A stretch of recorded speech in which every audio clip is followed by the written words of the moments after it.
किया था magnetic field due to a straight current carrying conductor, right. आज मैं आपके साथ डिस्कस करने जा रहा हूँ magnetic field due to a circular current loop at their centre at their axis.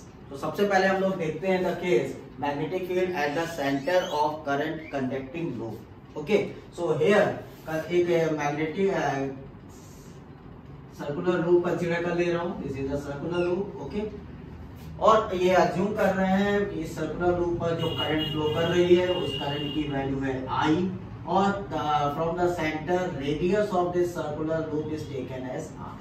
तो क्या हम लोगों ने असम्पशन लिए कैसे कंसीडर किया, देखिएगा यहाँ पर हमने एक सर्कुलर करंट लूप लिया है, ओके, जिसका रेडियस R माना है और साथ साथ इसमें जो करंट फ्लो कर रही है वो करंट हमने I माना हुआ। अब अगर बच्चों यहाँ पर एक छोटा सा करंट एलिमेंट हम कट कर लें and that current element is DL, तो हमें पता है कि अगर हमें सेंटर पर मैग्नेटिक फील्ड निकालना है तो सबसे पहले मैग्नेटिक फील्ड सेंटर पर अपवर्ड होगी इस प्लेन ऑफ पेपर के या डाउनवर्ड होगी, उसको चेक करें। उसके लिए अपना राइट हैंड रूल यूज करिए।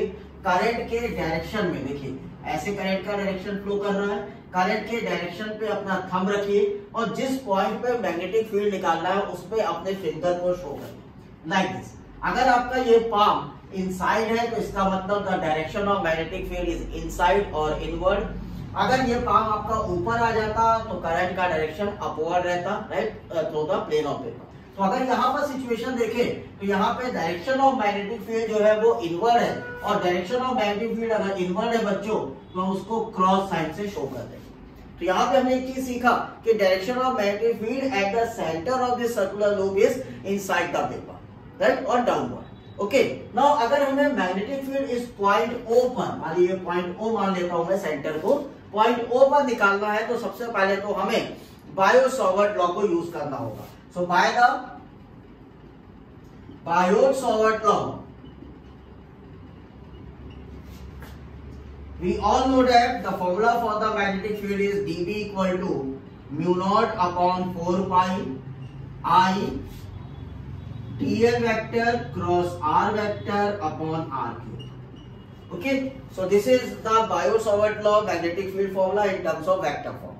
अब अगर हम यहाँ पे इसको अपने नॉर्मल फॉर्म में देखें तो इस फॉर्मूले को हम लोग क्या लिखेंगे, mu naught upon 4 pi I dl sin theta upon r square. Okay, सबसे पहले इस एंगल sin थीटा को देखते हैं।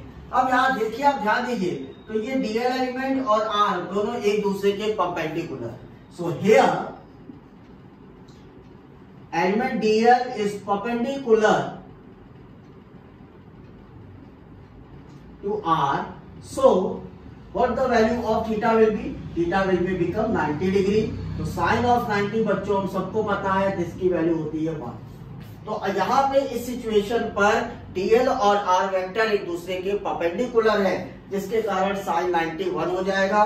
नाउ हमारा फॉर्मूला अब हम लिख सकते हैं dB is equal to mu naught upon 4 pi I dl upon r square, right. अब इस फॉर्मूले में बच्चों ध्यान दीजिए, हमारा mu naught upon 4 pi constant है, करंट कांस्टेंट फ्लो कर रहा है through the loop, radius r भी कांस्टेंट है, तो सिर्फ वेरिएबल हमारे पास क्या है, dl है। इसका मतलब अगर हम इस लूप पर छोटे छोटे टुकड़े काटेंगे तो हम इस पूरे लूप को कवर करेंगे बाय देयर सरकमफेरेंस, ठीक है। तो अगर हम b निकालना चाहते हैं तो b हमारा होना चाहिए इंटीग्रेशन ऑफ db।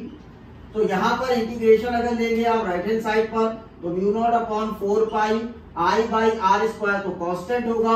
इंटीग्रेशन हमें किसका लेना है, करंट एलिमेंट dl का। अब अगर आप करंट एलिमेंट dl का इंटीग्रेशन लेंगे तो इस पूरे लूप को अगर आप कंसीडर करेंगे, now this is the circumference of that loop. So आप इसको यहाँ पर आंसर लिख सकते हैं, b is equal to mu naught upon 4 pi I by r square into 2 pi r, क्योंकि 2 पाई r इसका पूरा सर्कमफेरेंस होगा। नाउ आप ध्यान दें तो r कैंसिल हो गया, पाई कैंसिल हुआ, 2 4 2 4। तो फाइनली हमारे पास रिलेशन क्या आया, mu naught I upon 2r. So this is the formula to find the magnetic field at the center of circular current loop. तो अगर आपको मैग्नेटिक फील्ड फाइंड आउट करना है eight the centre of circular current loop, so you can find by using this formula b is equal to mu naught I upon 2r. तो ये formula तो बच्चों valid है if there is a single loop. अगर आपके पास n number of loops given होंगे, now you can write this formula as if n number of turns are given, then we can find the formula as V is equal to mu naught Ni upon 2R. So this is a formula we can use for n number of turns. अगर n की value 1 होगी तो हमारा formula हो जाएगा mu naught I upon 2R, n की value 2 होगी तो 2 mu naught I upon 2R, that is mu naught I upon R. तो इस तरह से जितनी भी n की वैल्यू आपको गिवन हो, आप पुट करके नंबर ऑफ टर्न्स के लिए magnetic field at the centre of circular loop find out कर लीजिए। Okay, now students we have to find the magnetic field on the axis of circular current loop. इसके पहले हम लोगों ने फाइंड आउट किया था at the centre of circular current loop. अब हम किसी भी सर्कुलर लूप के एक्सिस पर उस पे मैग्नेटिक फील्ड फाइंड आउट करना चाहते हैं। तो यहां पर मैंने एक सर्कुलर लूप ले लिया, right, and this is the centre of that circular loop और कंसीडर कर लिया है the radius of that circular loop as a. Now इसके सेंटर से हम एक्सिस पर मान लेते हैं कोई पॉइंट P है जहां पर हम मैग्नेटिक फील्ड फाइंड आउट करना चाहते हैं और सेंटर O से P तक के डिस्टेंस को हमने कंसीडर कर लिया है R। ओके स्टूडेंट्स, अब हम क्या करते हैं कि इस सर्कुलर लूप के टॉप पर एक स्मॉल करंट एलिमेंट लेते हैं dl और इस स्मॉल करंट एलिमेंट से पॉइंट P पर जो मैग्नेटिक फील्ड है उस मैग्नेटिक फील्ड को हम लोग अज्यूम कर लेते हैं dB, राइट। सो यहाँ पर जो पॉइंट P पर स्मॉल एलिमेंट dl से जो मैग्नेटिक फील्ड लग रहा है उसे हमने अज्यूम कर लिया dB।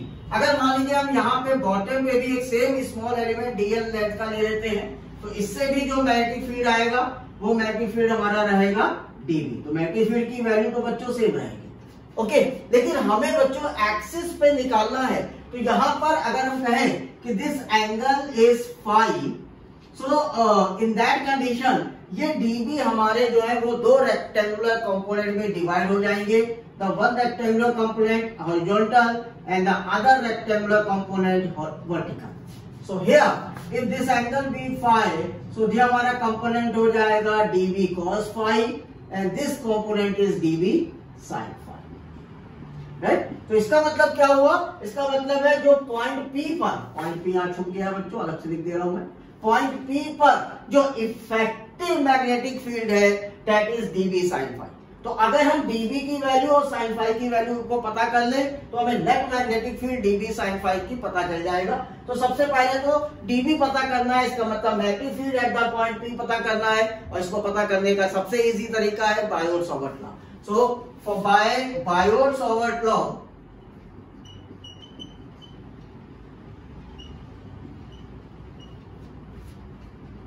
हम लिख सकते हैं dB is equal to mu naught upon 4 pi I dl sine theta by r square. तो सबसे पहले तो भाई बात कर ले कि थीटा कितना होगा। अब आप ध्यान दें तो dl और ये अगर इसको मैं s कह दूं और s की वैल्यू होगी कितनी, under root r square plus a square by the Pythagoras theorem. ठीक, तो dl और s के बीच में एंगल कितना बन रहा है, that will be 90 degree because dl और s एक दूसरे के परपेंडिकुलर है। अगर आप ये रिंग देखें तो यहाँ पे एक छोटा सा एलिमेंट काटूंगा और मैं पॉइंट को ऐसे ले रहा हूं तो लगभग मेरा कैसा बनेगा, 90 डिग्री बनेगा। So here dl is perpendicular to s, then theta will be 90 degree और हम लोग लिख सकते हैं बच्चों साइन 90 इज 1। सो अब हमारा फॉर्मूला क्या हो जाएगा, now we can write dB is equal to mu naught I dl upon 4 pi r square. ठीक है, ये तो हमें dB की वैल्यू मिल गई और हमें पता है कि net magnetic field at point P will be dB sin phi, right. अब भाई फाई तो हमारे लिए अननोन है, हम तो फाई भी यहां से मुझे साइन फाई को भी एलिमिनेट करना होगा। तो what about the sine phi, अगर आप यहाँ इस ट्रायंगल पे ध्यान दें तो this is a right angle triangle, और राइट एंगल ट्रायंगल के अकॉर्डिंग sin फाई की वैल्यू होनी चाहिए perpendicular upon hypotenuse, that is a upon s. So here sin phi is written as a by s. ठीक है बच्चों, अब sin फाई की वैल्यू भी मिल गई. dv की वैल्यू कितना निकाला है, mu naught i dl by 4 pi r square. Put करते हैं. Now we can write our equation as mu naught upon 4 pi i dl by r square into a by s. sin phi की value भी मैंने यहाँ पर put कर दिया है. राइट, अब एक चीज ध्यान दीजिएगा, यहाँ पर s नहीं लेंगे हम, मैंने थोड़ा सा मिस्टेक कर दिया है क्योंकि हम इस पॉइंट से p पर निकालना है. सो here the value is s square. Right, s square. Okay, तो अब हमारा फॉर्मूला बिल्कुल सही बन गया है. अब इस पे वैल्यू सॉल्व करते हैं और इसको फाइनल एक्सप्रेशन फाइंड आउट करते हैं. So here the final expression, for the final expression dB is equal to mu naught, right, i a upon 4 pi s square. ये सारी चीजें तो बच्चों कांस्टेंट है. s square s cube. Okay, s cube, ये पूरी वैल्यूज तो constant हो गई. सिर्फ हमारे पास वेरिएबल कौन सा बचा, दैट इज dl. तो अगर हमें इंटीग्रेट करना है तो हम dl को इंटीग्रेट करेंगे. ठीक है भाई, dl को अगर इंटीग्रेट करेंगे तो हमें इस पूरे रिंग के कारण इस पॉइंट P पर मैग्नेटिक फील्ड चाहिए. तो इस पूरे प्लेन का सरकमफेरेंस हो जाएगा 2 पाई a. तो अब dl की वैल्यू कितना रख सकते हैं, 2 पाई a.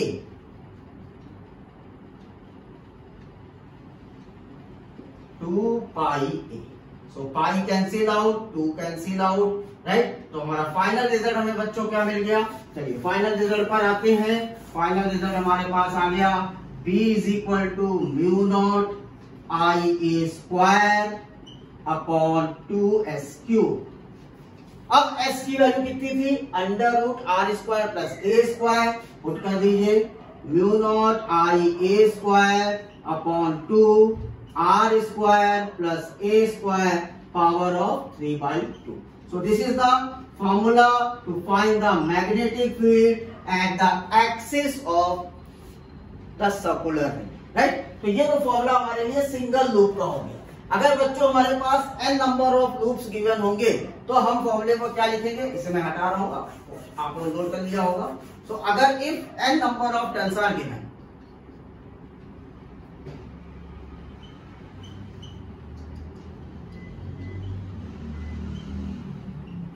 so n number of turns के लिए हमारा फॉर्मूला बन जाएगा b is equal to mu naught n i a square upon 2 r square plus a square to the power of 3/2. This is a complete formula to find the magnetic field at the axis of any circular. अब इस फॉर्मूले से अगर मैं मान लीजिए इस point P को पकड़ के सेंटर पे ले आऊं तो हमारा सेंटर का फॉर्मूला आना चाहिए. तो अगर मैं इस पॉइंट P को पकड़ के सेंटर पे ले आऊंगा तो कौन सी वैल्यू मेरी 0 होगी, r 0 हो जाएगा. नाउ केसेस देता हूं. Case 1, at centre of circular loop. अगर मुझे सर्कुलर लूप के सेंटर पे निकालना है तो मैं कौन सी वैल्यू 0 कर दूं, r 0 कर दूं. इस फॉर्मूले में अगर मैं r 0 करूंगा, now what our formula will be mu naught n i a square upon 2 a cube. Okay, so a cube square से कैंसिल आउट. देखिए वही फॉर्मूला वापस आ गया, mu naught n i upon 2. So this is the magnetic field for the case of when the point is at the center of circular loop. अब अगर हम कहें कि ये पॉइंट P बहुत दूर है, अगर ये पॉइंट P बहुत दूर है इसका मतलब the value of R is much greater than A. R की वैल्यू A से बहुत ज्यादा है. उस सिचुएशन को अगर देखा जाए बच्चों, when the value of R is greater than A, उस सिचुएशन को हम कैसे हैंडल करेंगे. अब नेक्स्ट सिचुएशन लेते हैं, the case 2, when point is far away. It means the R is very much greater than A. So when R is very much greater than A, then R square plus A square is approximate taken as R square. अब इस situation पे हमारा formula क्या बन जाएगा, B is equal to mu naught NIA square upon 2 R square to the power of 3/2, right. तो square cancel out हुआ। Now situation is mu naught NIA square upon 2R cube. So इस condition पे हमें formula मिलेगा mu naught NIA square upon 2R cube, right. अब अगर मान लीजिए आप यहाँ पर पाई का मल्टीप्लाई और पाई का डिवाइड कर दीजिए, तो हमें पता है पाई ए स्क्वायर क्या होगा, that is the area of that circle, right. तो अगर एरिया के टर्म में लिखना है तो आप लिख सकते हैं mu naught NI capital A upon 2 pi R cube. क्या किया मैंने पाई से मल्टीप्लाई किया और पाई से डिवाइड कर दिया। Mu naught NI pi A square upon 2 pi R cube. देखिए तो पाई A स्क्वायर क्या हो गया, that is the area of that circle, ठीक है ना। तो यहाँ पे अब एरिया के टर्म में भी आप इस फॉर्मूले को लिख सकते हैं mu naught NI capital A upon 2 pi R cube, right. तो अगर आपको एरिया सर्कुलर लूप का गिवन होगा तो आप इस फॉर्मूले को वहां पर यूज कर सकते हैं। चलिए अब बात करते हैं how to find the direction of that magnetic field. बच्चों डायरेक्शन निकालने के लिए हम लोग दो रूल यूज करेंगे, जैसा कि अभी मैंने आपको सिखाया भी था। One is the right hand palm rule and second is the clock rule, right. Right hand palm rule के अकॉर्डिंग आप अपने थंब को करंट के डायरेक्शन पर रखिए और पॉइंट के डायरेक्शन पर अपने इस फिंगर्स को ले जाइए। अब अगर आपका पाम इनसाइड है तो आपका direction of magnetic field inside होगा और आप उसे क्रॉस से शो करेंगे। लेकिन अगर आपकी करंट फ्लो कर रही है कुछ इस तरह से और आपका ये पाम आउटसाइड की तरह आपको दिखाई दे रहा है, पाम आपको अपनी तरफ दिखाई दे रहा है, इसका मतलब अगर मान लीजिए प्लेन ऑफ पेपर है ये और मैंने करंट के डायरेक्शन पे अपने थंब को रखा और मुझे मेरा पाम दिखाई दे रहा है, तो इसका मतलब direction of magnetic field is upward. लेकिन अगर मुझे अपना पाम नहीं दिखाई दे रहा है, it means the direction of magnetic field is downward. लेकिन right hand thumb rule use करना है, जिसमें थंब को आपको करंट की डायरेक्शन पर और फिंगर को पॉइंट करना है एट द पॉइंट। सेकंड है हमारा क्लॉक रूल। क्लॉक रूल के अकॉर्डिंग बच्चों का मैं आपको क्लॉक रूल बताऊं, clock rule to find the direction क्या होता है वो देखिएगा।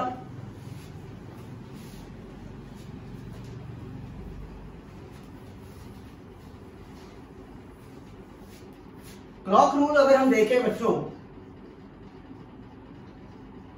सो क्लॉक रूल के according if the direction of current is anti clockwise, मान लीजिए सर्कुलर लूप है और आपका direction of current anti clockwise है, तो इस कंडीशन पर यानी करंट आपकी ऐसे फ्लो कर रही है, इस कंडीशन पर अगर आप इन दोनों पॉइंट को मिलाओगे, now it is written as north. क्या लिख के आया, एन नॉर्थ। क्या मतलब हुआ, when the current in a circular loop is in anti-clockwise direction, the polarity of that pole is north. उस पोल की पोलैरिटी कैसी होगी, नॉर्थ होगी। इसका मतलब क्लॉक रूल जो है वो हमें polarity of the magnetic field बताएगा कि कौन सा पोल है, नॉर्थ है कि साउथ है। अब अगर आप कहते हैं कि आपके सर्कुलर लूप पर करंट क्लॉकवाइज फ्लो कर रही है, राइट, अगर आपकी करंट क्लॉकवाइज फ्लो कर रही है, इसका मतलब करंट आपकी कुछ इस तरह से फ्लो कर रही है। अब आप इन दोनों पॉइंट को अगर मिला देंगे, now in that condition it is written as south.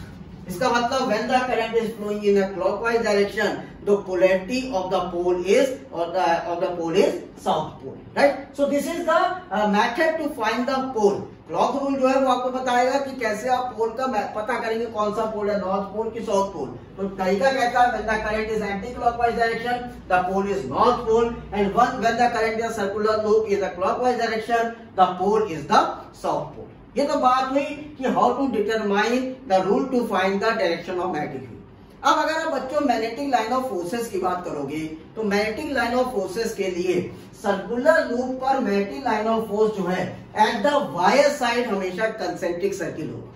Wire side पर हमेशा क्या होगा, कंसेंट्रिक सर्किल होगा। तो अगर मान लीजिए मैं यहाँ पर एक वायर बनाता हूँ ऐसे करके सर्कुलर लूप, तो वायर साइड पर हमेशा आपका जो मैग्नेटिक लाइन ऑफ फोर्सेस होंगे they are the concentric circle, और उसका सेंटर जो होगा वो वायर होगा। लेकिन जैसे जैसे आप वायर से दूर आगे अवे जाना शुरू करेंगे, ये जो आपके कंसेंट्रिक सर्किल है ये ब्रॉड होते जाएंगे और सेंटर पर स्ट्रेट वायर हो जाएगा, राइट। तो मैग्नेटिक लाइन ऑफ फोर्सेस की बच्चों अगर आप बात करोगे, तो magnetic line of forces at the end of the wire is a concentric circle, and when we move away from the wire it become larger and larger.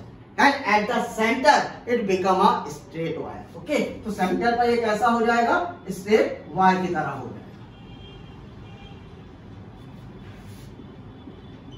Right, so this is the concept for the magnetic line of force. तो बच्चों आज हम लोगों ने discuss किया circular loop के centre पर magnetic field निकालने का फॉर्मूला क्या होगा, एक्सिस पे मैग्नेटिक फील्ड निकालने का फॉर्मूला सेंटर लूप से क्या होगा, रूल क्या होते हैं मैग्नेटिक फील्ड फाइंड आउट करने के। दो रूल मैंने आपको सिखाए, one is the right hand palm rule and second is the clock rule. साथ साथ मैंने आपको बताया कि magnetic field line of forces जो हैं उनको हम कैसे देखेंगे in the case of circular loop. So whenever there is a circular loop, at the end of the wire, the magnetic line of forces are concentric circle. But when we move away from the wire, this circle become larger and larger. Radially ये बढ़ता चला जाएगा, यानी बढ़ता चला जाएगा, large होता जाएगा और बढ़ता हुआ सेंटर पर हमें कैसा दिखाई देगा, एज अ स्ट्रेट लाइन दिखाई देगा। Okay, student, thank you so much. Have a nice day.